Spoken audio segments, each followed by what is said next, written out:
Hello, hello! Ito na naman ako, si Ann Karanasan. Ito na nga guys, meron kaming turon, gumawa ako at may buti na lang may nagbigay sa amin. At dahil ngayon nahiligan ko na magluto, ito na ang aking breakfast today. Isang omelette egg at syempre with cucumber. Okay guys, let's breakfast. Sayang nga lang wala akong lettuce and cheese.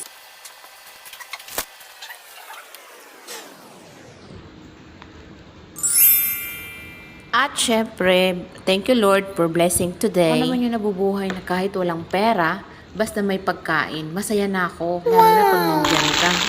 Charot! At dahil dito, huwag natin kalimutang mag-breakfast. Kasi yung pag-breakfast natin ay importante sa ating katawan. By the way guys, diet ako. Ang importante sa akin ngayon, breakfast and lunch. Kahit hindi na kumain ng gabi, basta mayroon akong rice sa lunch, okay na sa akin. Luluto. Saging na naman ang lulutuin ko. Pala, magluto na naman ng saging. Saging na naman, ang lulutuin natin. Actually, lalagay ko lang siya kasi nabis ko maglaga ng saging, lalo na ngayon umulan. Rainy day today.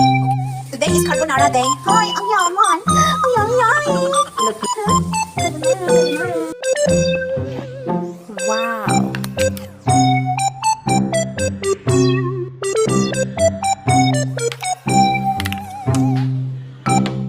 Kasi nga, ngayon lang ako nakakain ng tilapia ulit.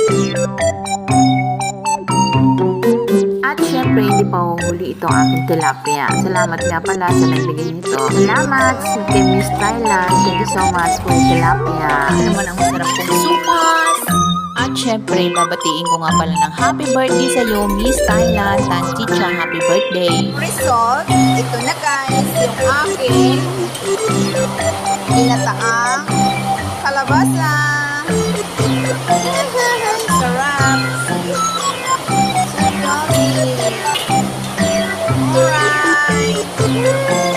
Guys, thank you so much sa panunood. Please follow my Facebook page. At please subscribe my YouTube channel, si Ann Karanasan.